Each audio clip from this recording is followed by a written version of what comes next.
ALGS. Yeah, unfortunate for them, of course, that late game circle ending down there. They take that southern spot in launch site, and they just hold for the entirety of the game. They really had no impetus to move when you do have the center of the zone. They get the +9 at the very least, along with the +2 in the kill points that they got. So that's just game number 1 for them. They can keep that up. It's still good signs for them. Remember, it's the top 3 that place into the money here for the 10K that we've got on the line as we head into game number 2. We get to see a good idea of where everyone's dropping. Muffin's already starting off with the purple armor, but it looks like 303 now are getting challenged over here at Train, but they do have the advantage. They're able to get the knock and the kill onto Stunny. So they'll be able to pick that one up against Era. It's going to be the 3v2 if they can find where the rest of this squad is. Stunny, though, going down early is not a great sign, as he's definitely the player that tries to play the most aggressively that we've seen so far, already deciding to play spoiler on 303. Now the rest of the team may very well be in retreat, especially after being scanned by Califon. The problem is, out of Train Yard, there aren't a whole lot of places that you can run to. We do have them splitting up, one going over towards that tunnel, and I believe there's still one on the roof. So if they're not careful about it, they do hear him. They do see the Bloodhound scan as well. And so this team, Era, is still completely split up right now. 303 are trying to regroup, and they do have the jump pad now. They're going to go ahead and full send it on to whoever's up here, as Escape took a lot of damage throughout all of that, but hey, he's going to be left alone in 1v3, and we'll get finished off. That's going to be Tech to go down. So 303 will be able to pick up the +2, maybe the +3 very shortly here. Califon did take a lot of damage, but they've got the angles, they've got the high ground along with that flank, forcing out that bubble. We'll be able to secure this thirst very shortly here. Now it's about trying to finish this off quicker than really what they're doing right now, because it's a rotation time. We might see NRG actually rotating in here very shortly, and so we'll have to keep an eye on that. Yeah, this is when you need to start just giving that up, letting the squad continue to live, if in name only, because the fact is that Era aren't going to get a lot done right now, but 303 still have a lot to lose. They're still looking for those top 3 spots, and they've already got 2 kills that will get them pretty far, but the loot just is not there just yet. Styx going hunting, not gonna find anybody, and should group up with the rest of his team here. Prepare for the early rotation that you'd just mentioned, as that's where 303 are going to be challenged next, and by squads that are much better prepared. NRG, we see why they didn't come in for the rotate here through Train. The ring pulling down south, west, all the way onto the corner of Thermal Station. They already got one knock onto G2. You got the right-hand flank coming out from Nathan as well. Got them cornered up, and G2 losing out of Resulta. They will go down very shortly. It's all up to Designful, I believe. Don't know where he's at, but he's got to be very nearby. We'll see if NRG can finish him off. Don't really see anyone else coming in for the third party, so NRG will have the time to try and clean that one up. But right now, we still have 20 teams left, but they are 2 very damaged squads. Oh, I think they spotted him. Oh, yeah, Nathan knows where he is. This is the power of that Bloodhound to be able to hunt you down. See if they end up going for it, though, as it would be a bit of a committal into an area that you really can't push out of. Gonna choose to play it safe, see if there are any other squads around for now, as TSM find themselves in a fight, burning some of their utility. They've got a nice and easily defensible position right now, but always fighting in Fragment is so difficult. They got the chip on their shoulder up against Cloud9. They do lose out on 2 already. It's going to be a 1v2, though. Imperial Howl, with no armor left, will fall this time around. It's going to be Cloud9 picking up the win, but we know the third parties will come fast and heavy. This is a different squad. It's not going to be CLG this time. It's going to be Team Pringles as they clean up Cloud9, but here comes the 4th party. We'll see who this one is showing up to the party. No, it was actually just knocked as the final player there. So Team Pringles will take out Cloud9. And what is going on here? Why is TSM just pushing Cloud9 in basically, the last 2 games? This is something that we started seeing just, I believe it was Game 7 of ALGS, which is where Cloud9 really decided that playing Edge was best. They kept running sort of face first into TSM, and it seems like this time worked out for them, at least temporarily. Of course, Pringles now the ultimate benefactors. They're rocketing one of their members to the kill leader, which is a nice place to be at, especially when so many of your points can come from the kills. CLG, though, as we cut back to them, are still looking to finish off a few kills here, maybe take that title away. I'm Madness has plenty of time alone, it appears, and burn through the shield, and that is, who is that? Yeah, he burned through half his ammo to Lazarus. get through that knock shield. That's huge. Getting that gold helmet for the Gibraltar here onto Lou. CLG now starting to make their way on in. This is another southern zone, so this might be another opportunity for CLG to play the edge. You can see that in the second circle, they're just on the edge here. They can play this choke, and we've seen how strong these chokes can be for the thermal sights. Here it is. Designful was able to find a small pocket to work off of. He's going to be on that Revenant here on the Tomcat Ratcam. And so you'll be able to climb out of this, I believe, with the Revenant passive. But we'll see how much NRG keep an eye out here. We do have a lot of teams showing up. MSP have made their way into the bottom right corner. You can see as well Xset are here. So 3 squads have taken up that back corner of Thermal. We'll see if the ring continues to pull down here or if it continues to pull on over towards Thermal proper. At the moment, it is going to be Team Intel, though, that are playing with their food a little bit, trying to get a little bit of poke down onto NRG, who are otherwise holding down that last member of G2. They've got this rock over here that you wouldn't think is a great spot for cover, but more often than not does end up getting used as a sort of temporary shelter for teams without a home, without a building.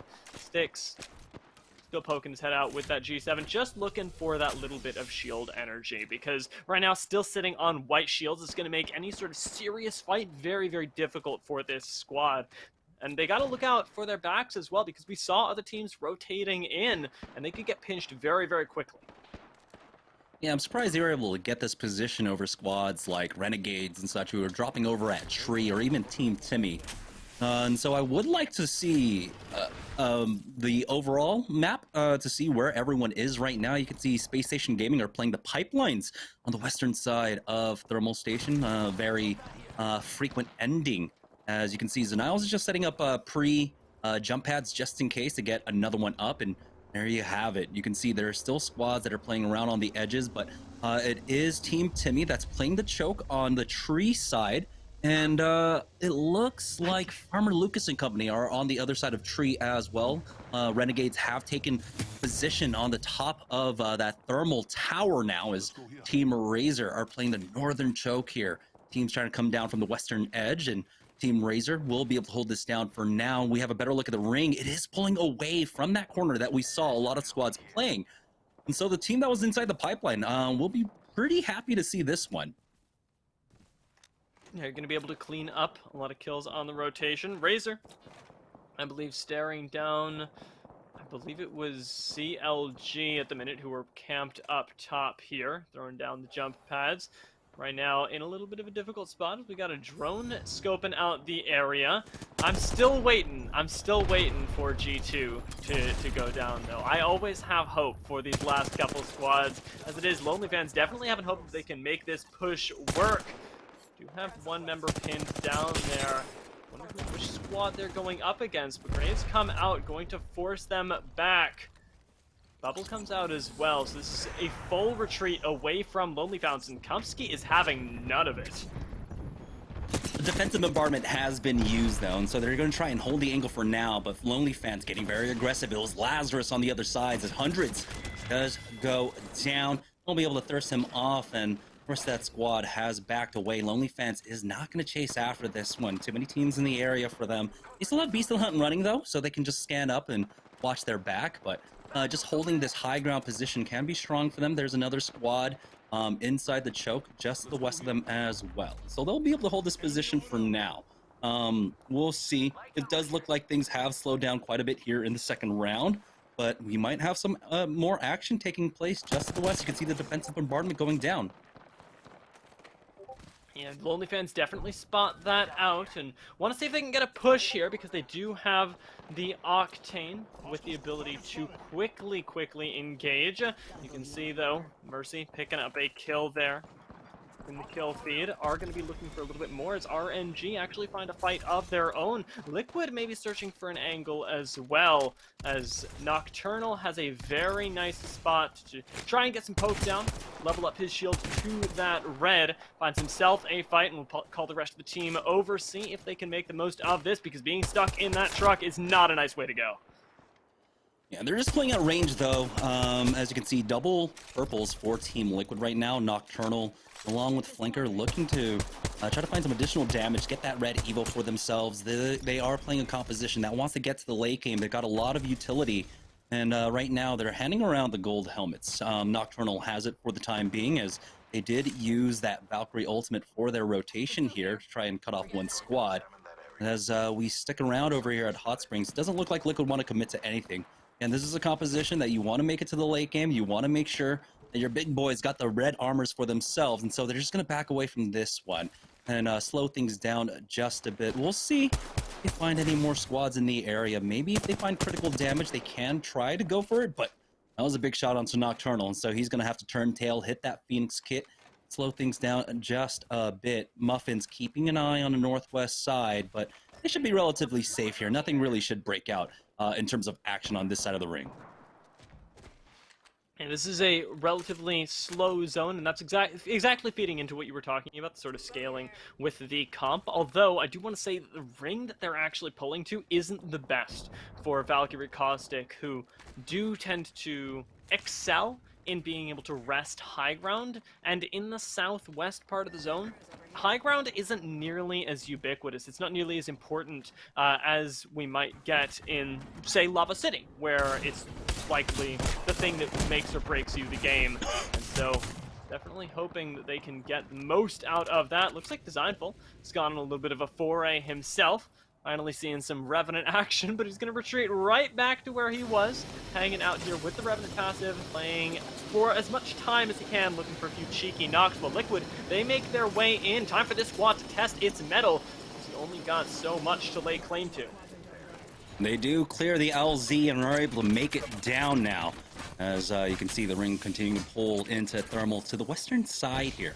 We'll find out in a minute 30, well, about 2.5 minutes actually, exactly where this ends. But Team Liquid, they need some more cover here. You can see that there was a port, or is a port, just in front of them in the blue bin. So this is a little bit scary for them. They do pop down that bubble to reset and get some heals off, but it does look like they will be able to make it safely into the circle for now. But not much cover to work with. Still a very vulnerable spot. They're going to have to throw down barrels here.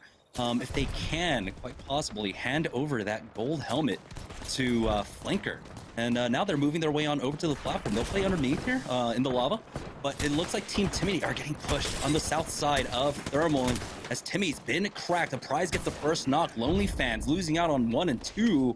And that's going to be them going down. Team Timmy picking things up here. A slower start for them, but they do get the KP at the very least now as the defensive bombardment has gone down. They've gotten their shields basically up to full, but Nicewood gets cracked again. This time around, it's Space Station Gaming going to fight up against Team Razor, and they'll be able to clean that one up. But the scans come out. Here's the third party coming out from NRG, and the NRG should be able to pick this up easily here, and Sweet should be able to back away to the rest of his squad. To clean up nice and simple for NRG, who also aren't having that high of a kill game ever since the beginning there, where they had some nice pushes, weren't able to really find a way into more kills because they were playing this time zone as opposed to the edge. So holding down this building, maybe hoping to clean up a few more in that end game, are going to be still playing the patience game, as I believe we still got G2 in the corner. You know, the little X factor that I think worth noting always has never said die and still can be a little bit of a thorn in the side of NRG, especially when that's the only person who is contesting their backside. Otherwise, NRG, very, very strong position as the circle going to be closing in. We'll see if they end up keeping that God spot towards the last ring. Yeah, we got round 3 closing right now, and we do have 15 squads, but we know that one of them is damaged, and that was going to be Era getting finished off. So we're now down to 14 here. One other squad is damaged, does seem like, as NRG are just holding so much ground in this circle. It's insane how much they're getting away with. They've got the armor swaps as well. A lot of utility back here. For a squad that made an early rotate, having all these death boxes is such a huge godsend for NRG. The ring continuing to pull down to the south now. And we see why the teams moved early on. And so, NRG in a beautiful spot. They can play Gatekeeper and play center zone here in zone number 4. We'll see if they can pick up additional kills. MSP themselves, or Team Intel, do find some kills on the south side of the zone as Cherish did go down. And so this is going to be the major threat for NRG, the constant threat of Team Intel being able to push in as CLG find themselves in a fight. 303 do take out Lou as he's starting to bleed out now. It's Teflon trying to get the thirst here, but he's not going to be able to secure this. It's Team Liquid coming in for the third party. 303 actually do clutch that one up. Teflon stays alive. He gets the armor swap for himself. CLG, excuse me. Number 1 in the lobby has gone down without even hitting top 10. This is going to be a huge moment for the rest of the lobby to try and catch up to their 31-point game number 1. Everybody will have seen that now and know that first place is theirs for the taking, should they have the performance that it requires. Renegades holding down the top level of this building do have what I believe to be Charlotte Phoenix right below them. So in danger of being pushed at any moment, but it's such a strong spot to hold only the 3 ways in and out, and they'll be able to hold this one out at least until that next zone closes, because if we look, they are nowhere close to this next ring and need to push into that army that you see in front of you. 303 to their north. They're just going to go ahead and use that jump pad to get to the west a little bit and have priority over other teams. You can see another team was actually shadowing them, moving right behind them in that circle building. You're going to want to try and grief that jump pad that they just threw down.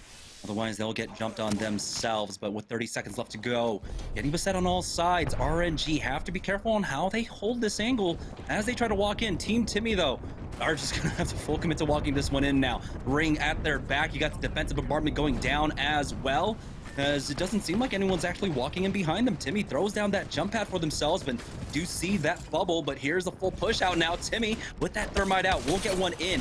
Has the bubble down on the other side as well with the EVA 8 on top of Team Liquid. Got the first knock on, so Nocturnal taking out Team Liquid now. Team Timmy once again hitting top 10. We'll see if this is going to be another top finish for them. And they do have some comfort to work with here, but a prize will go down as the defensive bombardment is just pummeling them. Timmy will fall as Team Pop-Tarts, it looks like, will pick that up. And so now Team Pop-Tarts playing here on the eastern side of the zone.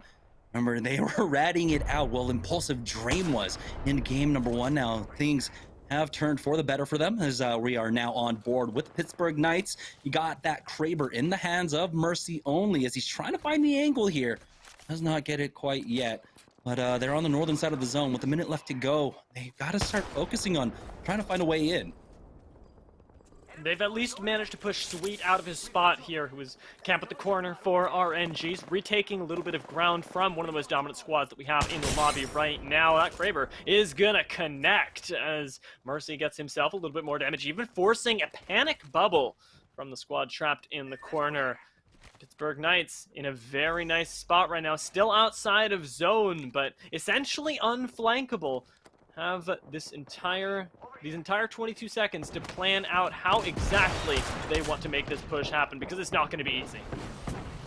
Now Team Pop-Tarts holding off Renegades here. They do lose out on one as Pao gets the knock onto Rakanishu, trading back MSP with the third party. Here comes the short port, and at least covers the stairs. I guess it gets some utility, but the instant third party coming out now. They're trying to go for the full push. Arcstar actually connecting and doing some damage there. As it's all up to Impulsive Dream, he will fall. Renegades clean that up, but they lose out on Bowser throughout all of that, and that was their Gibraltar player. We'll see if they have a mobile respawn beacon to try and get him in, but it's going to be hectic to say the least right now, as Renegades still have to walk in with this one. I don't think the building is actually in now. You see X set, you got Team Intel on the south, you've got NRG still alive on the northern side, and RNG playing on the eastern edge here. And it looks like the zone might just end right on top of them. We'll find out in just a moment. Intel and Renegades, though, crucially, are the two squads that find themselves in some of the best positions, having already sat themselves in the third place spot, although it seems like Intel have a very nice handle on where exactly they are, and are waiting for that KP to quite literally walk through the door. Intel have a lot of information sort of for free here through the glass on the top of the roof, and we'll be able to use that for what it is worth. Sticks waiting on the side with the G7 as everybody's playing very calm right now. Only 4 squads left at this early on in the game, and I say early relatively, means that there is not a whole lot of pressure to start a fight until that last circle does start to close. Yeah. Right now, Renegade's the only team that is currently damaged, playing this one out as a duo. Everyone else full up as a 3. It's going to be Team Intel and XZ basically stacked on top of each other. NRG are going to try and keep an eye on them, but here comes RNG trying to make the full send onto the squad, or just trying to walk this one in or jump this one in, but NRG are prepared for it and should be able to swat that one down without taking too much damage. Nathan has lost about 70 HP on his shield, but they will be able to clean that up. Now we do have the full 3v3 armor swaps here for NRG as well. So this is going to be incredibly strong if they pull that out and throw that on the ground for themselves to try and fight with right now. Playing the Dorito building here as they continue to push up. And again, this is basically the finish for NRG. They've got the other 2 teams stacked on top of each other. It's all about the full send. Team Intel did it to Team Timmy in game number 1. Will they do it to Team NRG in game number 2?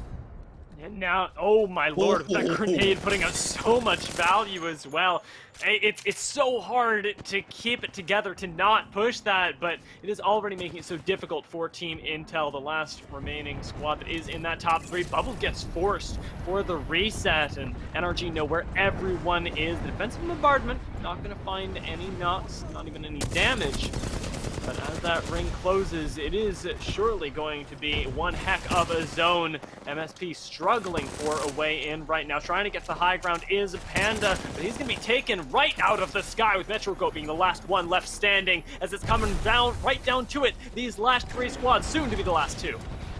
Yeah, it's just going to be a final 3v3 versus NRG and Exit. We'll see how much longer MSP can survive for, but here comes an EMP. We don't get to see that often, actually destroying the bubble here, but they've already gotten 2 knocks. Klein and Kenny out. It's going to be the 3v1, and NRG will take the win here in game number 2.